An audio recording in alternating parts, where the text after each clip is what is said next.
ಇವತ್ತಿನ ವಿಡಿಯೋದಲ್ಲಿ ನಾವು ಶ್ರೀ ಬೈಲಾಂಜನೇಯ ದೇವಸ್ಥಾನದ ಹಿಂದಿನ ಕಥೆ, ದೇವಸ್ಥಾನ ಇಲ್ಲಿ ಯಾವ ರೀತಿ ಸ್ಟಾರ್ಟ್ ಆಗಿದ್ದು, ಇಲ್ಲಿ ದೇವರಿನ ಬಗ್ಗೆ ನಾವು ತಿಳ್ಕೊಳ್ಳೋಣ ಇವತ್ತಿನ ವಿಡಿಯೋದಲ್ಲಿ. ನೋಡ್ತಾ ಇದ್ದೀರಲ್ವ, ಇದೇ ಬೈಲಾಂಜನೇಯ ಸ್ವಾಮಿ ದೇವರು. ಪಕ್ಕದಲ್ಲೇ ಇರುವಂಥ ಸೀತಾರಾಮ ಲಕ್ಷ್ಮಣ ಸಮೇತ ಆಂಜನೇಯ ಸ್ವಾಮಿ ನೋಡಪ್ಪ, ಇದೇ ದೇವಸ್ಥಾನದ ಮುಂದಿನ ಪ್ರಾಂಗಣ. ನೋಡಿ, ಇಲ್ಲಿ ದೇವಸ್ಥಾನ ಹೊಸದಾಗೆ ಮತ್ತೆ ಕಟ್ತಾ ಇದ್ದಾರೆ. ಹಳೆಯ ದೇವಸ್ಥಾನ ತುಂಬ ಚಿಕ್ಕದಾಗಿತ್ತು, ಅದನ್ನು ತೆಗೆದುಬಿಟ್ಟು ಮತ್ತೆ ಕಟ್ತಾ ಇದ್ದಾರೆ. ಈ ದೇವಸ್ಥಾನ ಯಾವ ಥರ ಇಲ್ಲಿ ಸ್ಟಾರ್ಟ್ ಆಗಿತ್ತು, ಇಲ್ಲಿ ಜನರು ಯಾವ ಥರ ಇಲ್ಲಿ ಭಕ್ತಾದಿಗಳು ಬಂದು, ಹಿಂದಿನ ಕತೆ ಏನಪ್ಪ ಅಂದರೆ, ಬ್ರಿಟಿಷರ ಕಾಲದಲ್ಲಿ ಇಲ್ಲಿ ಫುಲ್ಲು ಕಾಡು ಅರಣ್ಯ ಪ್ರದೇಶ. ಇದು ಫುಲ್ ಈ ದೇವಸ್ಥಾನ ಇರೋದು ಫುಲ್ಲು ಅರಣ್ಯ ಪ್ರದೇಶವಾಗಿತ್ತು. ಫುಲ್ ಅರಣ್ಯ, ಸುತ್ತ ಕಾಡಿರೋದಿತ್ತು. ಈ ಬೆಂಗಳೂರಿಂದ ಶಿವಮೊಗ್ಗಕ್ಕೆ ಟ್ರ್ಯಾಕ್ ಹಾಕಬೇಕು ಅಂತೇಳಿ ಬ್ರಿಟಿಷರು ಈ ಮಾರ್ಗವಾಗಿ ಟ್ರ್ಯಾಕ್ ಹಾಕಿರ್ತಾರೆ. ಈ ದೇವಸ್ಥಾನದ ಮುಂದೆನೇ ಹೋಗಿರುವಂಥದ್ದು, ದೇವಸ್ಥಾನ ಇರುವ ಪ್ಲೇಸಲ್ಲೇ ಟ್ರ್ಯಾಕು ಬಂದಿರೋದು. ಆ ಸಂದರ್ಭದಲ್ಲಿ ಟ್ರ್ಯಾಕ್ ಎಲ್ಲ ಹಾಕ್ಬಿಟ್ಟು ಅವರು ಟ್ರಯಲ್ಗೆ ಅಂತ ಹೇಳ್ಬಿಟ್ಟು ಬಿಟ್ಟಿರ್ತಾರೆ, ಟ್ರೈನ್ನ ಚೆಕ್ ಮಾಡೋದಕ್ಕೋಸ್ಕರ. ಆ ಬಿಟ್ಟಿರೋ ಸಮಯದಲ್ಲಿ ಟ್ರೈನು ಫುಲ್ ಚೆನ್ನಾಗೆಲ್ಲ ಬಂದುಬಿಟ್ಟು ಈ ದೇವರಿರುವಂಥ ಪ್ಲೇಸಲ್ಲಿ ಸ್ಟಾಪ್ ಆಗಿರುತ್ತೆ. ಯಾಕೆ ಸ್ಟಾಪ್ ಆಗಿದೆ ಅಂತ ಹೇಳ್ಬಿಟ್ಟು ಎಲ್ಲ ಚೆಕ್ ಮಾಡ್ಕೊಂಬರ್ತಾರೆ. ಚೆಕ್ ಮಾಡ್ಕೊಂಬಂದು ಸುತ್ತ ಅಲ್ಲಿರುವಂಥ ಜನಗಳನ್ನ, ಸ್ಥಳೀಯವ್ರನ್ನೆಲ್ಲ ವಿಚಾರಿಸ್ತಾರೆ. ಮತ್ತು ಅವರು ಕೂಡ ಎಲ್ಲ ಚೆಕ್ ಮಾಡ್ತಾರೆ. ಆಗ ಅಲ್ಲಿ ಬಂದ್ಬಿಟ್ಟು ಇಲ್ಲಿ ದೇವರಿದೆ ಅಂತ ಹೇಳ್ಬಿಟ್ಟು ಅವ್ರಿಗೆ ಗೊತ್ತಾಗುತ್ತೆ. ಆ ದೇವ್ರನ್ನ ತೆಗೆದುಬಿಟ್ಟು ಅವರು ಅಲ್ಲಿಂದ ಟ್ರ್ಯಾಕ್ನ ಹಾಕೋಣ ಅಂತೇಳ್ಬಿಟ್ಟು ಟ್ರೈ ಮಾಡ್ತಾರೆ. ದೇವಸ್ಥಾನನ ದೇವ್ರನ್ನ ಅಲ್ಲಿರುವಂಥ ವಿಗ್ರಹನ ತೆಗಿಯೋದಕ್ಕೆ. ಆ ವಿಗ್ರಹನ ತೆಗಿಯೋದಕ್ಕೆ ಆಗೋದಿಲ್ಲ. ಆ ಸ್ಥಳೀಯರೆಲ್ಲ ಹೇಳ್ತಾರೆ, ಇಲ್ಲಿ ದೇವ್ರು ಇರೋದ್ರಿಂದ ತೆಗಿಯೋಕ್ಕಾಗಲ್ಲ ಅಂತ ಹೇಳ್ಬಿಟ್ಟು ದೇವರೇ ಅಲ್ಲಿ ಟ್ರ್ಯಾಕ್ ಮುಂದುವರಿದಂಗೆ ನಿಲ್ಲಿಸಿರುತ್ತೆ.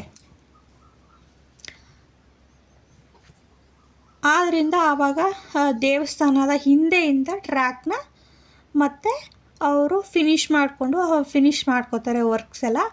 ಆಗ ಟ್ರೈನು ಮೂವ್ ಆಗುತ್ತೆ. ಆ ಸಮಯದಿಂದ ಈ ದೇವಸ್ಥಾನನ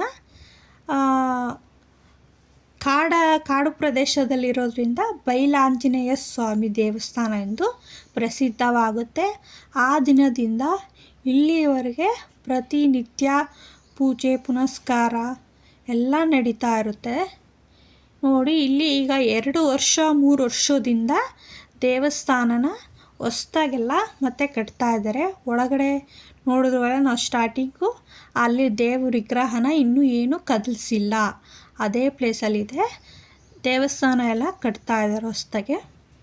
ಪಕ್ಕದಲ್ಲೇ ಸೀತಾರಾಮ ಸ್ವಾಮಿ ಲಕ್ಷ್ಮಣ ಸಮೇತ ಆಂಜನೇಯ ಸ್ವಾಮಿ ಕೂಡ ಪಕ್ಕದಲ್ಲೇ ಚಿಕ್ಕ ದೇವಸ್ಥಾನ ಅಲ್ಲಿದೆ. ನೋಡಿ, ಇಲ್ಲಿ ನಾವು ಕಾಣ್ಬೋದಲ್ಲಿ. ಇಲ್ಲಿ ಆಂಜನೇಯ ಸ್ವಾಮಿ ದೇವಸ್ಥಾನಕ್ಕೆ ಪ್ರತಿ ವರ್ಷ ಉತ್ಸವ, ವಾರ್ಷಿಕೋತ್ಸವ, ಹನುಮ ಜಯಂತಿ ಆದಾಗ ಹನುಮ ಜಯಂತಿ, ಪ್ರತಿಯೊಂದು ತುಂಬ ಚೆನ್ನಾಗಿ ಗ್ರ್ಯಾಂಡಾಗೆ ಪೂಜೆ ಪುನಸ್ಕಾರಗಳು ನಡೀತಾ ಇರುತ್ತೆ ಆಂಜನೇಯ ಸ್ವಾಮಿಗೆ. ನಾವಿಲ್ಲಿ ನೋಡ್ತಾ ಇರೋದು ಬಂದ್ಬಿಟ್ಟು ಬಸವಣ್ಣನ ದೇವಸ್ಥಾನ. ಈ ದೇವಸ್ಥಾನ ಕೂಡ ತುಂಬ ಪುರಾತನವಾದ ಕಾಲದ ದೇವಸ್ಥಾನವಾಗಿರುತ್ತದೆ. ಇಲ್ಲಿ ಕೂಡ ಬಸವಣ್ಣನ ದೇವಸ್ಥಾನದೊಳಗಡೆ ಒಂದು ಗುಂಡಿದೆ. ಏನಾದರೂ ಒಂದು ಕಾರ್ಯಸಿದ್ಧಿ ಏನಾದರೂ ಆಗುತ್ತೆ ಅನ್ನೋದಾದರೆ ಮನಸ್ಸಲ್ಲಿ ಅಂದ್ಕೊಂಡು ದೇವರ ಮುಂದೆ ನಿಂತ್ಕೊಂಡು ಆ ಕಲ್ಲನ್ನು ಎತ್ತಿದರೆ ಕದಲುತ್ತಂತೆ. ಆ ಕೆಲಸ ಕಾರ್ಯ ಸಿದ್ಧಿ ಆಗುತ್ತೆ ಅನ್ನೋದಾದರೆ ಕಲ್ಲು ಮೇಲೆ ಬರುತ್ತಂತೆ, ಇಲ್ಲ ಅಂದರೆ ಕದಲೋದಿಲ್ವಂತೆ ಕಲ್ಲಿಲ್ಲಿ ದೇವಸ್ಥಾನದ ಒಳಗಡೆ. ಇಲ್ಲಿ ನಾವು ದೇವಸ್ಥಾನ ಒಳಗಡೆ ಸೋಮವಾರ ವಾರದ ಸಮಯದಲ್ಲಿ ಆ ಶಾಸ್ತ್ರ ಇರುತ್ತದೆ, ನಾವು ಕೇಳ್ಬೋದು ಬೇಕಂದರೆ. ನೋಡಿ, ಇಲ್ಲಿ ಕೂಡ ದೇವಸ್ಥಾನದ ಮುಂದೆ ರಾಜಗೋಪುರ ಮೊದಲು ಚಿಕ್ಕದಾಗಿತ್ತು, ಈಗ ದೊಡ್ಡದಾಗಿ ಮತ್ತೆ ನಿರ್ಮಾಣ ಮಾಡ್ತಾ ಇದ್ದಾರೆ ರಾಜಗೋಪುರ. ಇದು ಕೂಡ ತುಂಬ ಪುರಾತನವಾದ ಬಸವಣ್ಣನ ದೇವಸ್ಥಾನ. ನೀವು ಕೂಡ ಈ ಪ್ಲೇಸ್ಗೆ ವಿಸಿಟ್ ಮಾಡ್ಬೋದು. ತುಂಬ ಒಳ್ಳೆಯ ದೇವಸ್ಥಾನವಾಗಿರುತ್ತದೆ.